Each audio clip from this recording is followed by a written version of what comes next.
QIAGEN. Sample to insight.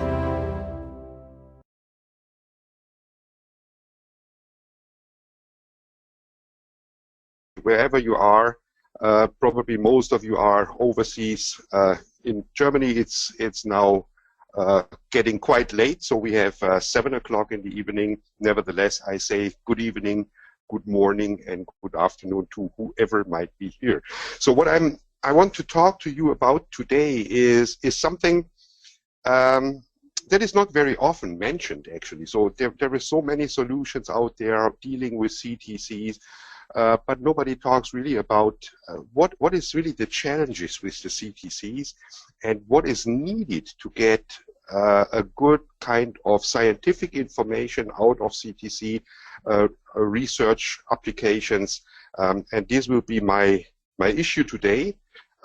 There are a lot of challenges, and I will tell you which ones I think are the most important ones, and how we could, at least we could, I can talk for QIAGEN Hanover and for the AdnaTests, how we could get around these challenges, what kind of solutions we found, and what results we could get applying these solutions.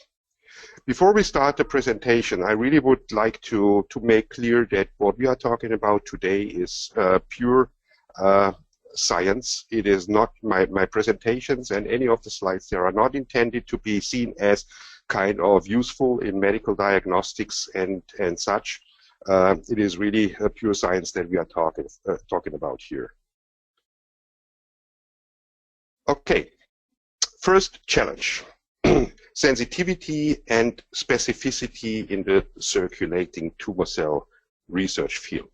Sensitivity is obvious because usually in the circulation the CTC count is really not much. So it can go down to 1 or 2 cells in 5 milliliters of blood, and you have to deal with this low number. But what is very often not really mentioned or underestimated is the specificity in the side of it. Because of specificity is important, since there is always, whatever technology we are looking for, a kind of leukocyte contamination. You get a quite good rate of purity, but there is still some cross available leukocytes there, and we have to deal with that. We have to make sure that we would not count leukocytes as CTCs, or that we would not analyze profiles from leukocytes as to be the CTC ones. What is our solution? One solution with regards to sensitivity and specificity is the so-called COCP principle, which is actually the AdnaTests platform. The COCP means combination of combinations principle. What does that mean in real life? So first of all, we use means of immunomagnetic cell enrichment to enrich this very low number of CTCs out of the blood. This has 2 consequences. First of all, we get a low number out. Second, the enrichment lowers the number of leukocytes there that may contribute with their availability or their signals it will be a bias. We come to that point later. Immunomagnetic cell enrichment has an issue here. So the question is, what kind of targets are we using to identify the CTCs and enrichment based on that? From the beginning, people used AbCam. AbCam is a gene that is usually expressed on epithelial cells, and most of the solid tumor cells as such in the circulation have an epithelial origin. So it was likely that AbCam is to be found on CTCs. However, since quite a while, we know that unfortunately, due to certain phenomena like EMT or tumor stem cell formation, AbCam is very often lost on the CTC surface. Therefore, the first combination we introduced here to overcome the false negativity due to the fact that AbCam is lost on CTCs is to introduce a mixture of different antibodies, not only addressing AbCam, but also other tumor-related antigens, to make sure that due to the loss of AbCam, we will not have a false negative finding and will not find the CTC as negative during the capturing procedure. In the AdnaTest, this is then followed not by counting, this is followed by an mRNA profiling. A state-of-the-art thing, has nothing to do actually with the COCP. The second combination comes on the third point here. We analyze the CTCs and we define them as positive if there is a certain gene is overexpressed, which is tumor correlated. But also here, we would not focus on one gene only. We would focus on multiple genes and make sure that if a certain gene is not overexpressed in a certain tumor cells, for whatever reason, there will be other choices to identify the CTCs. The rule is here, if one of the genes in our panels will be overexpressed and visible, the CTC or the presence of the CTC counts as proven. So the whole procedure, very briefly, is still a fully manual workflow. So it starts with 5 ml of blood. These 5 mLs will be incubated with the magnetic bead mixture using the different antibodies to bind to the CTCs and to get rid of the leukocytes and the red blood cells. Once this enrichment is done, the whole CTC, captured CTCs get lysed. This is then followed by an RT and multiplex PCR, reverse transcription and multiplex PCR, and finally by a visualization of the overexpression profile either by normal capillary electrophoresis or qPCR later on. The whole work turnaround time is about 5 hours, and one can easily process up to 8 or more samples in parallel. Here a little view on what kind of tests are available. We have several tests already developed and in the market. This is a test for breast cancer, for prostate, colon, and ovarian cancer. But most prominently, and I would like to highlight this, we also developed very heavily used tests in the field. This is the AdnaTest EMT1 and EMT2 and stem cell, which are dedicated to that phenomenon. That is a major phenomenon in circulating tumor cells, actually, means the epithelial to mesenchymal transition and the formation of a tumor stem cell phenotype, which in our view makes the CTCs the seeds of metastasis rather than CTCs that do not make this phenotype change. Okay, this was the challenge with the AbCam problem, and now I show you a few results. What is the consequence of using a multi-antibody mixture or to capture the CTCs, but also a multi-gene approach to identify the CTCs? This is one example we got from a piece of work that was done in Rome by Raimondi, Gazzaniga et al. In 2014 and published in Cancer Biology and Therapy.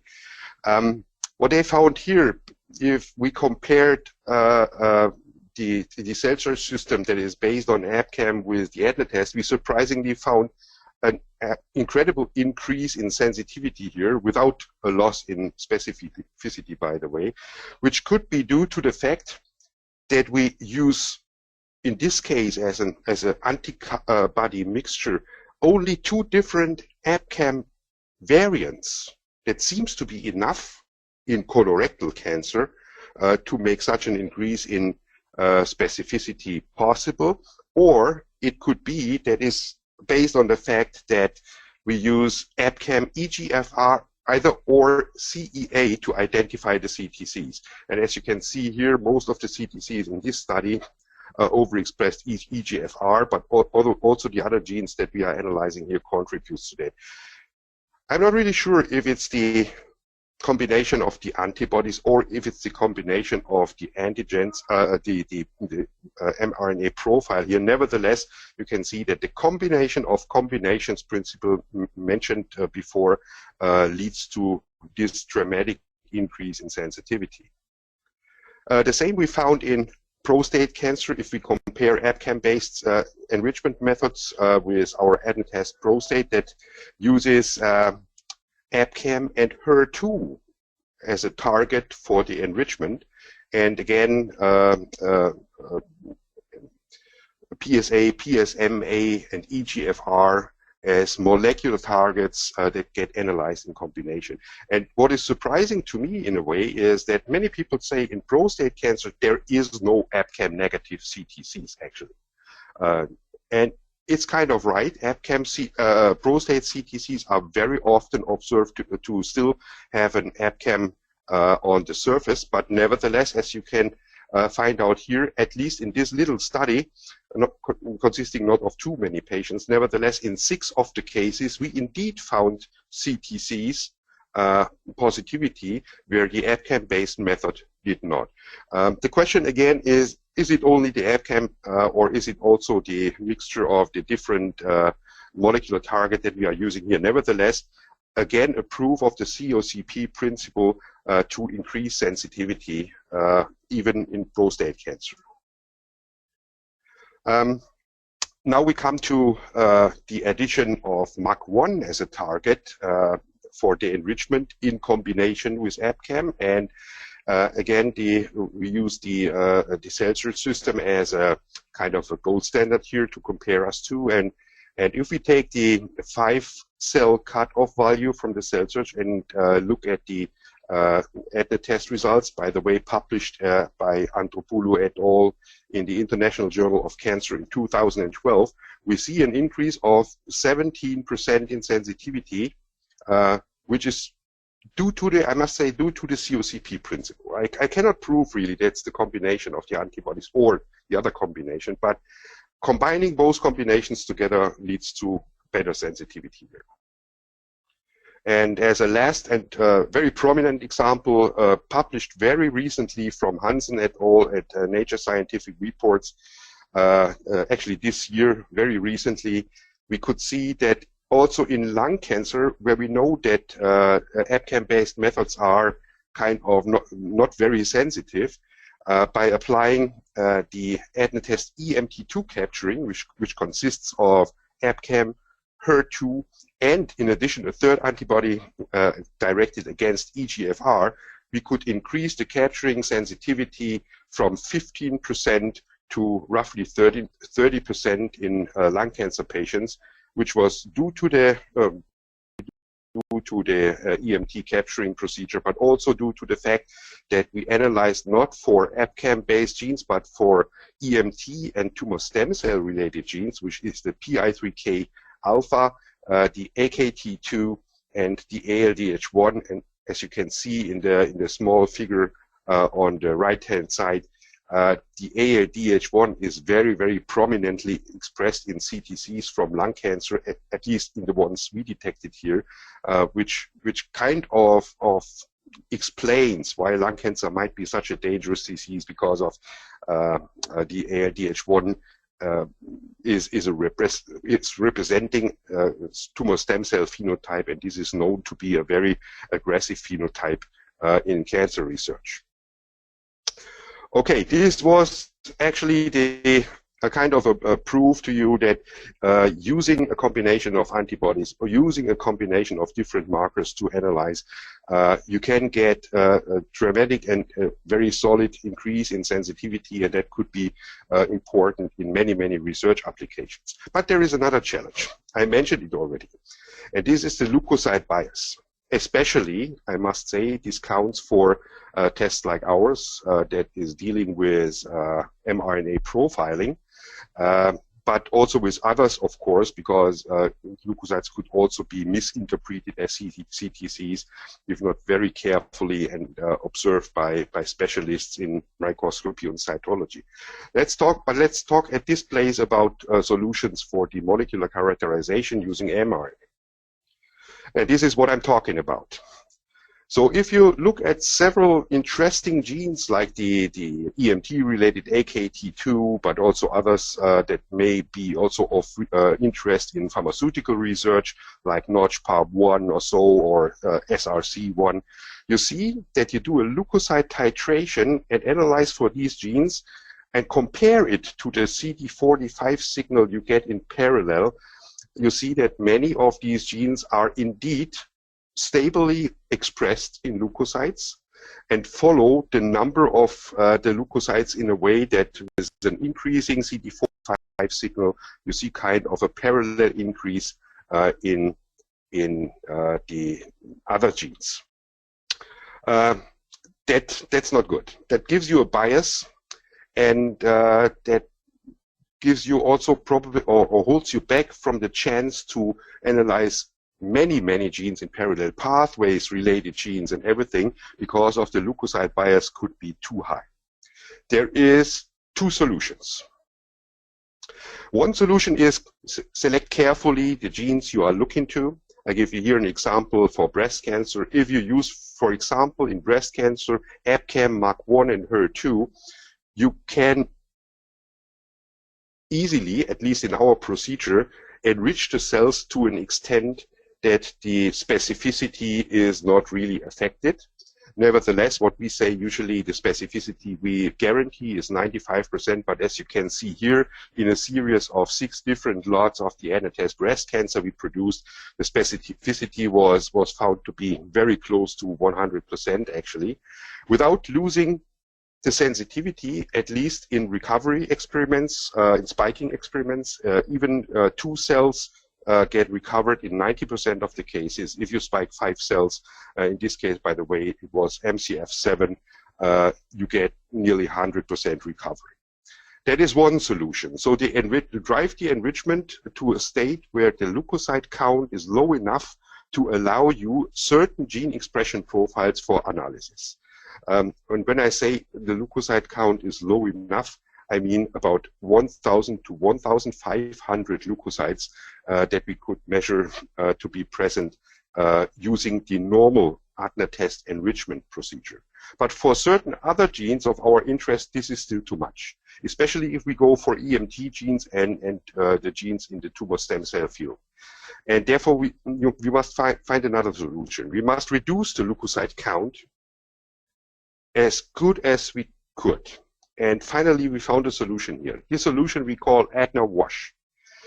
During the washing procedure, after the incubation with the beads, we do not use buffers like PBS or something to wash the samples to a certain extent and get rid of most of the leukocytes and erythrocytes. We use here the AdnaWash buffer that reduces the leukocyte even more. And when I say even more, I mean by another log. It means, in other words, when I say 1,000 leukocytes with the normal procedure, we talk about 100 leukocytes using the AdnaWash. A very nice solution, and what is the consequence? The consequence of this solution is that we could try to overcome another challenge, and this is the EMT and stemness in CTCs. Using the AdnaWash, we had the solution to address these kind of genes that without the AdnaWash were really difficult to address because of they are heavily overexpressed sometimes in leukocytes too. I give you a kind of an overview why I say it's really a challenge in CTC research, and the challenge comes from that point.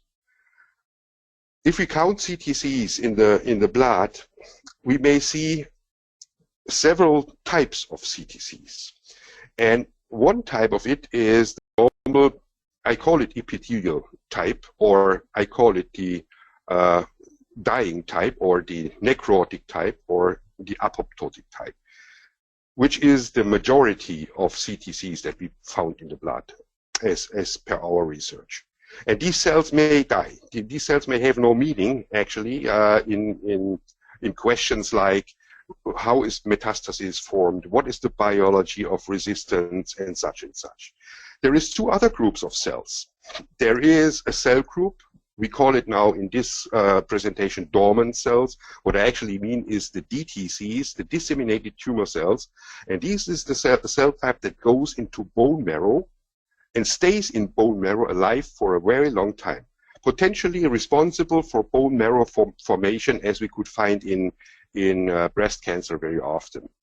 And there is a third type of cells, and this is the tumor stem cell or the EMT-like type, which may or may not also appear in the blood. And this is the type that has several metabolic functions activated. These are functions like survival in blood. Survival in blood, by the way, also probably means that there must be a mechanism to overcome the immune system.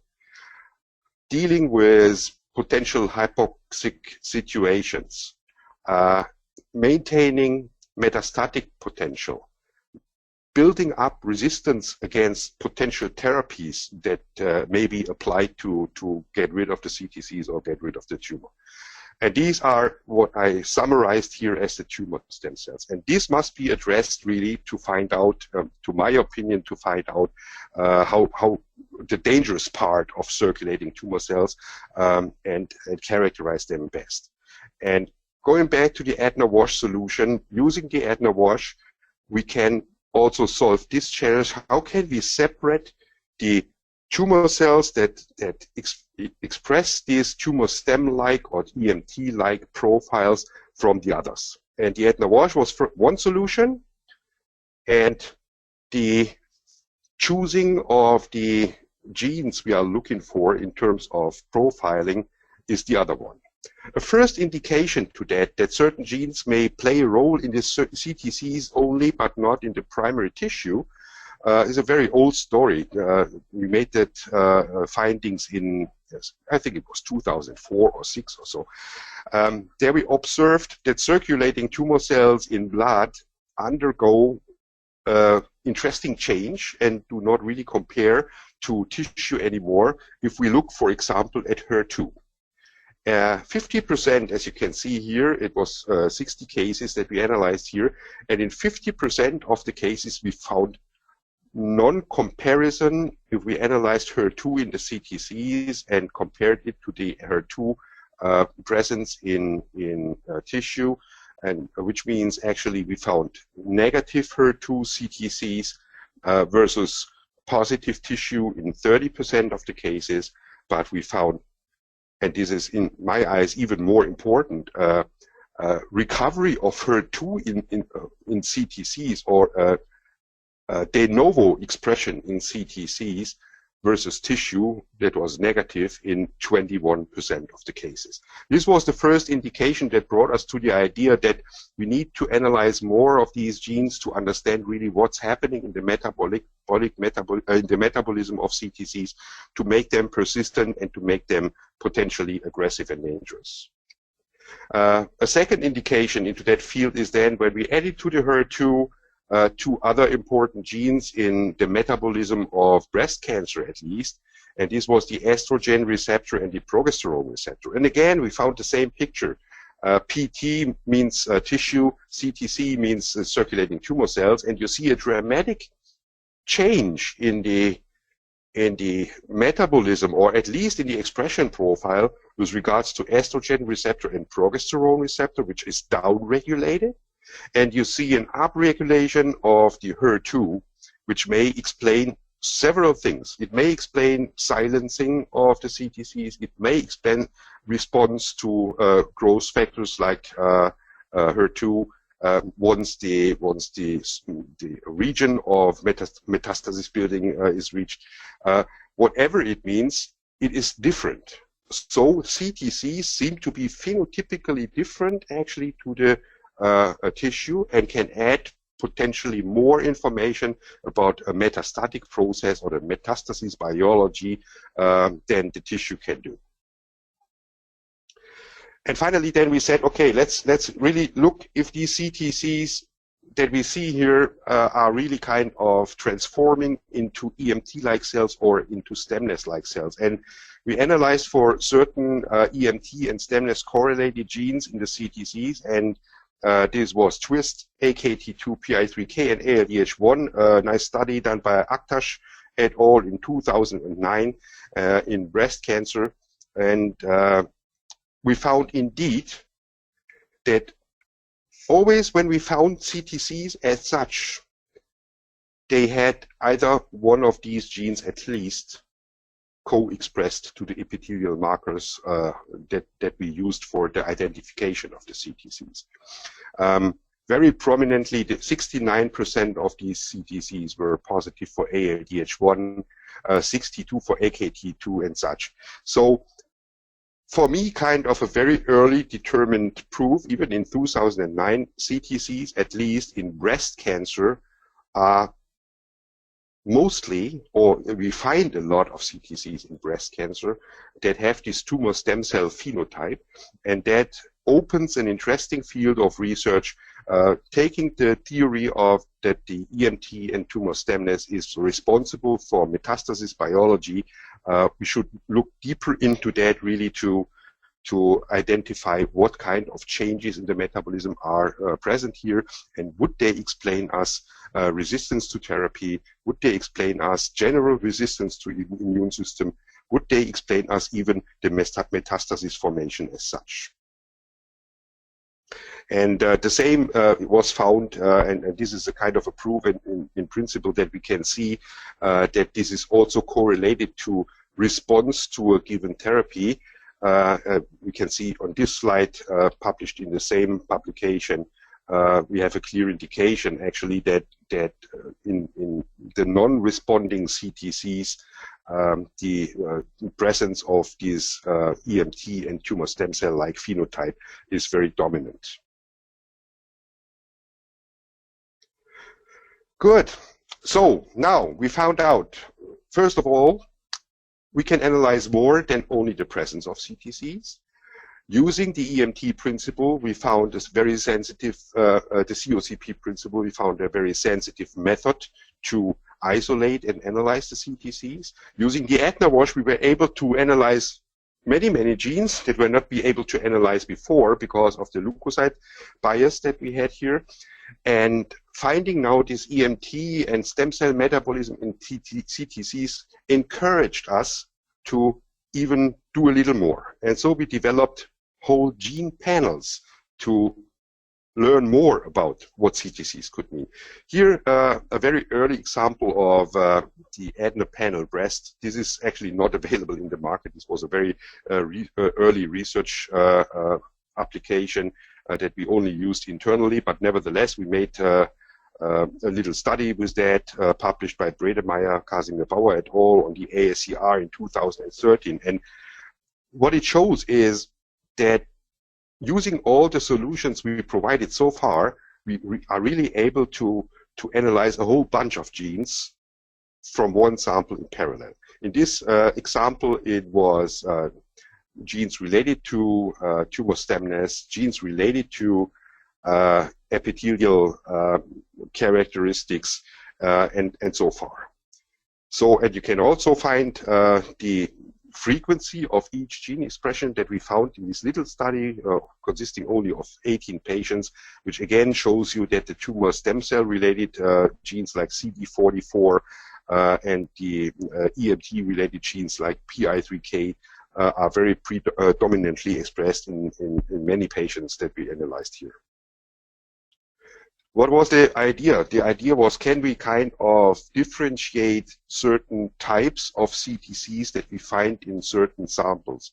And this is here an example how we tried to do it. So this is also only casuistics here. We had a sample G where we only found, for example, AbCam. We had a sample P where we found only HER2. There was a sample M that expressed CD44, but also several of the EMT-related genes. And we have the sample E that overexpressed AbCam plus other genes like CD44, which we thought is in principle a stem cell-related gene, but also that can happen. So AbCam can be there still, even if kind of stemness phenotype may appear. The question that comes up here, is it a clone of CTCs that expresses many of the genes in parallel, or are we looking at different CTCs where we see a kind of a sum of the expression profiles that we have there? And the intention kind of differentiating the CTCs like that was to be able to really differentiate different cases. So would find, for example, cases that are epithelial-like, and would they probably may not so aggressive, would we find early EMT cases, probably even also easier to deal with, or would we find more EMT-like or stemless-like cells to be more dangerous? And could we make kind of a scale to group samples into these correlations? And indeed, one probably can do something like that. This is a few genes of the panel where we looked for differences in the expression profiles for certain genes in certain samples before therapy and after therapy. And what I think here, if you only look at the genes, what I find here is that only aurora kinase and ALDH1 were a really good differentiator, probably even the HER2, a study published, by the way, as a poster on the ACR in 2014. And that was kind of, I awaited more, and I got more.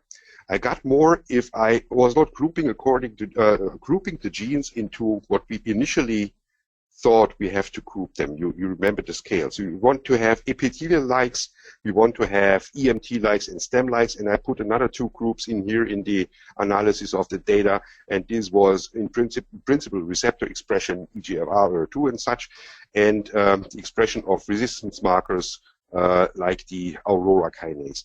And if we do that, we suddenly see much more logic behind it all. We see that in the non-responder groups we have much more even epithelial-like cells present than in the responder groups. In the receptor expression we did not see a real difference, but as expected, I must say, as expected in the resistance marker group, we see a clear higher detection rate if we compare non-responder to responders.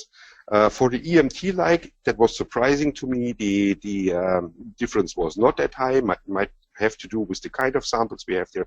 But again, also as expected for the stem cell-like group, again, a very clear and statistically significant difference between patients that were between cells that were responding to a given therapy or cells that were not.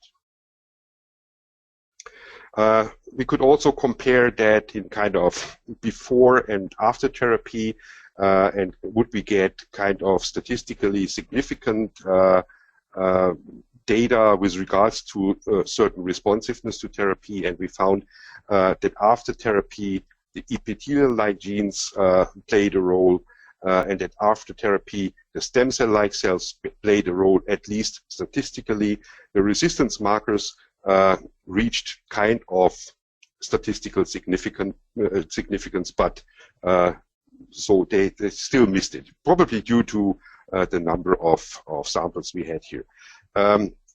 Another combination possibility was not only combining the genes after their kind of phenotype we would see behind it, but combining certain genes that might have a relation together. And when we did that, then we found a combination of HER3 in the panel and aurora kinase is significant after therapy. We found that EGFR presence and aurora kinase gives you a significant idea about responsiveness before therapy, the same as AdCam and aurora kinase, or a combination even of three genes, AdCam, EGFR, and aurora kinase. So again, that confirmed me in kind of in a way that the more genes we are analyzing, the better insight we get into the tumor metabolism and in what's really going on in CTCs, and how could we address that further.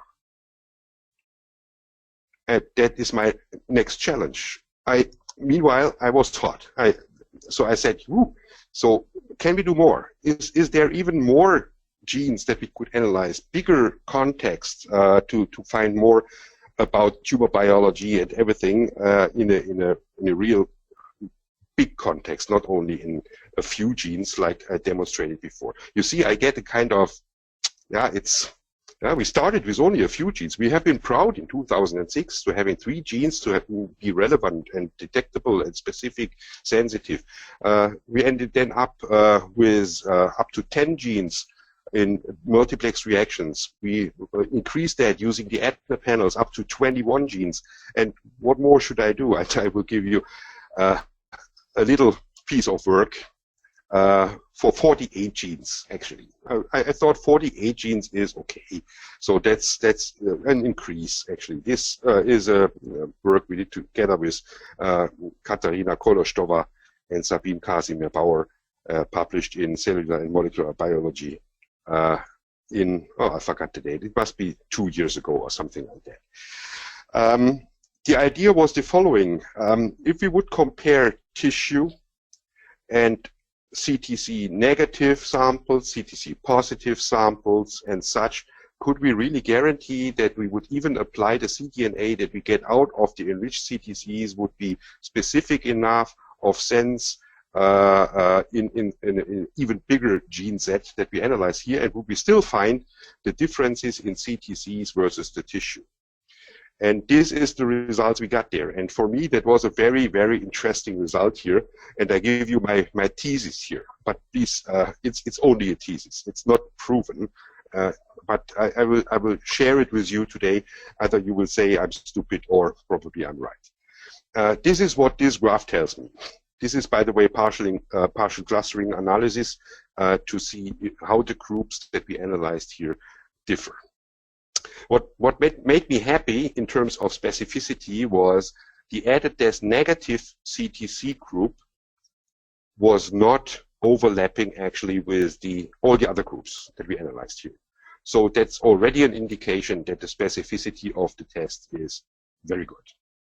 Then we compared the AdnaTest positive CTC group in metastatic breast cancer samples and the AdnaTest positive CTC group in primary breast cancer samples. And finally, we compared all of that to the tissue that we could get in parallel. And here now my story. If you look at the tissue, and if you look at the metastatic derived samples, there is also a very good differentiation and nearly no overlap. If we then take the CTCs we get from the primary samples, we have an overlap to both groups. Could that mean that once CTCs go from the tissue into the circulation, a few of them or some of them still maintain the tissue-like phenotype, but others of them already in the stage of primary situation has a signature that is more metastasis related and overlaps then with the metastatic group in breast cancer samples. If this would be right, then we could give a kind of a process. So how does that go? What kind of cells go out of the primary tumor then to form metastases? What kind of cells go out of the primary tumor probably by mistake, by chance, and will not be able to? And then we could differentiate potentially these two types of cells and could say, and this again, my thing here, not fully proven, but to me very logic, can we differentiate in cells that have the ability to form metastases or in cells that have the ability, have not the ability to form metastases. And then later, what is the characteristics of these cells? And finally, what could we do against such cells to probably even fight metastasization? But this is a long story in the future. But probably we have the tool here to get closer to that future, actually. Let me summarize.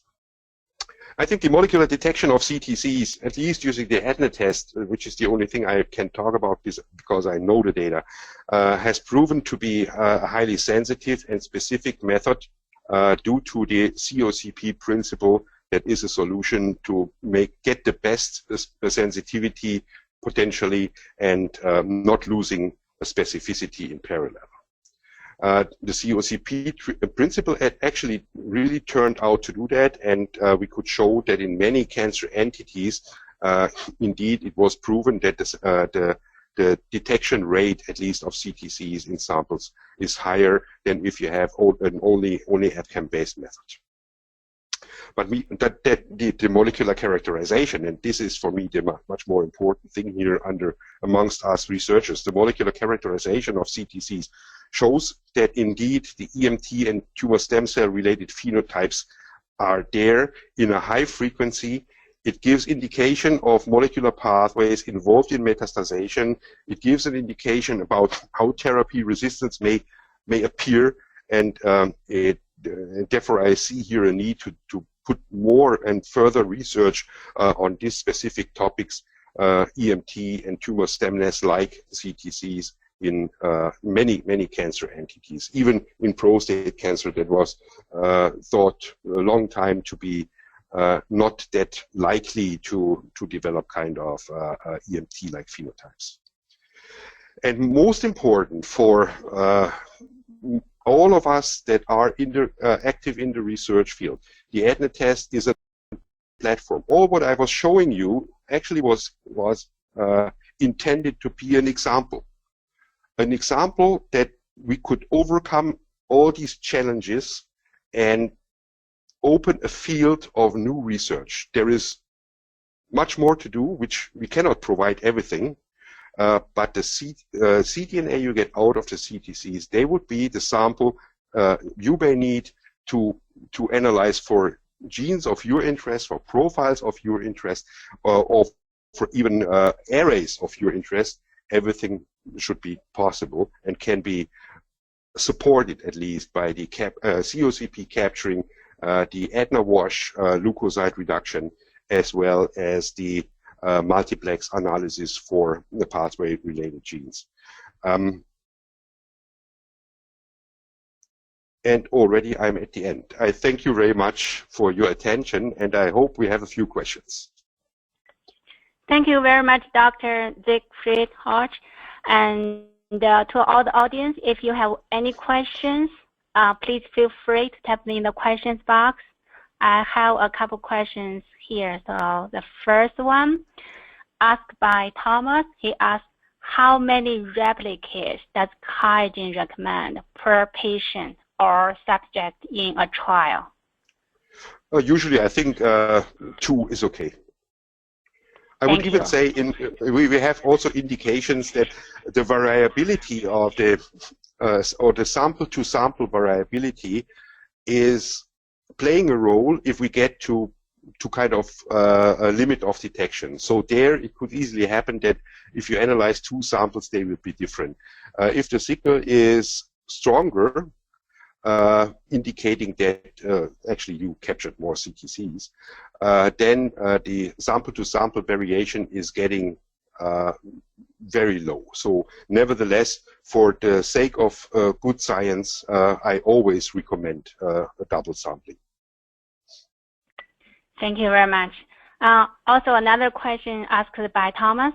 For a naive sample, can you determine the tissue or tumor type from the captured cells and the related nucleic acids, including protein, DNA, RNA, and microRNA? That's so there is indeed, and I didn't have that in this presentation here, there is an indication that this is really possible. So on the last AACR, we published a study again done at the group at the university in Essen, where they applied a large gene panel together with the gene panel was developed by Tata in Sweden, and I'm not really sure, but I think it was about 50 to 60 genes or something like that, and applying these to the cDNA derived from the AdnaTest breast cancer, they indeed found correlations of gene expression signature to at least the site of metastases. So they could differentiate, for example, bone metastases from liver metastases and even skin metastases, or even importantly, brain metastases. So yes, indeed, it's possible. So Google for Brademeyer AACR 2016, you will find the presentation there. We may be even able to provide. Can we do that, Wayne?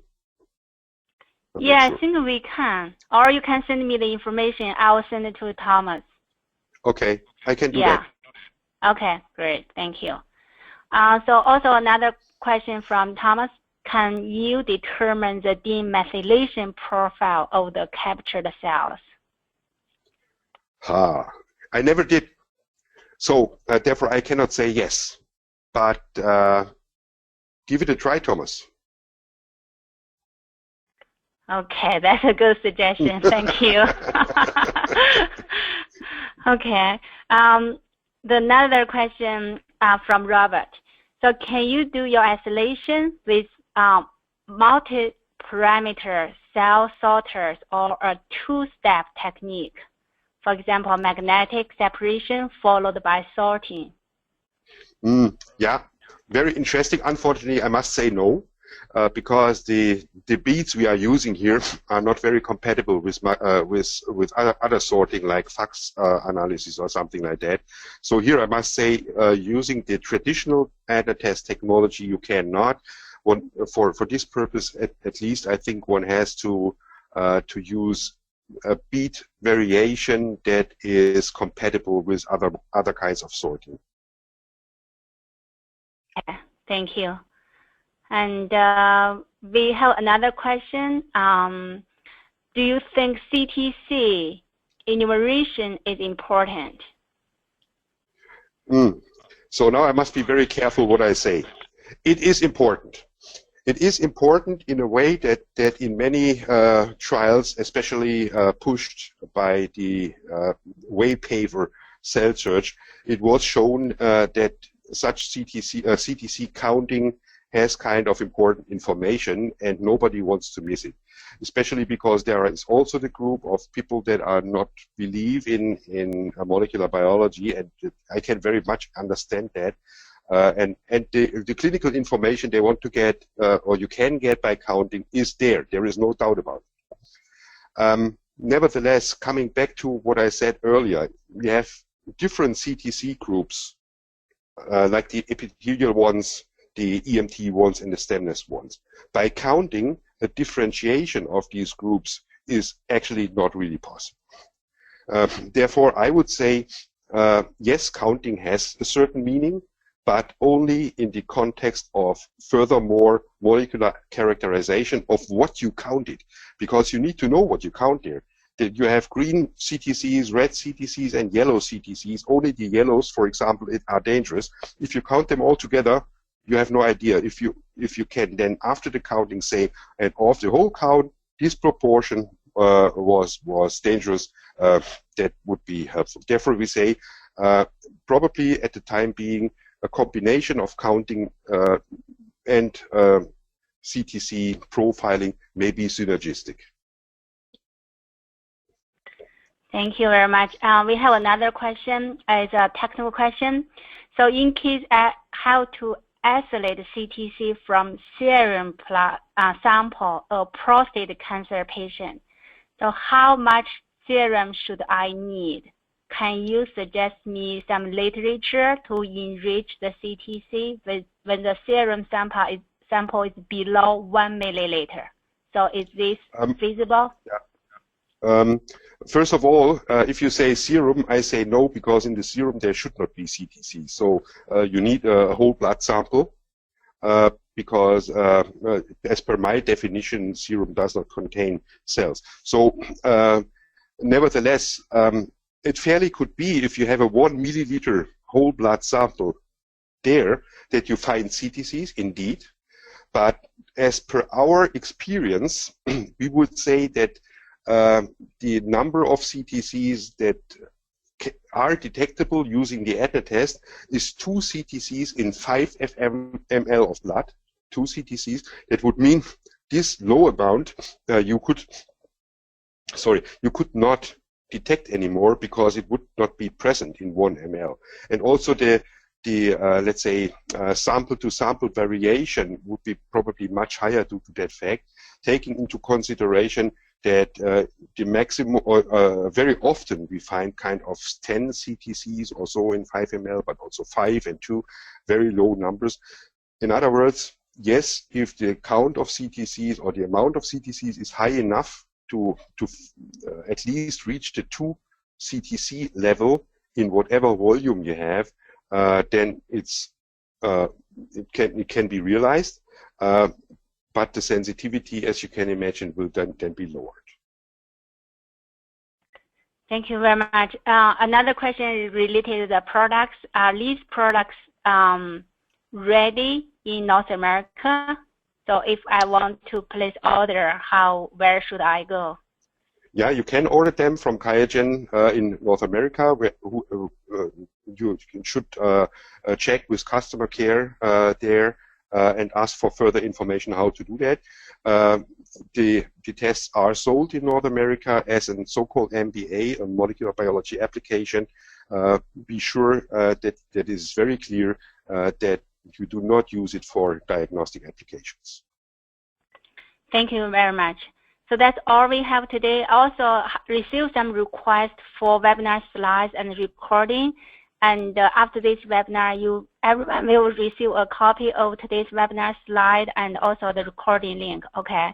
So if you have any further question related to the webinar, you can send your email to webinars@qiagen.com.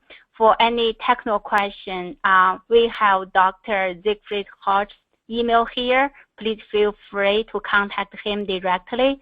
For any product-related information, you can check AdnaGene.com website, or we have a couple of kits ready at the QIAGEN website. You can just search AdnaTests. You will be able to see the product.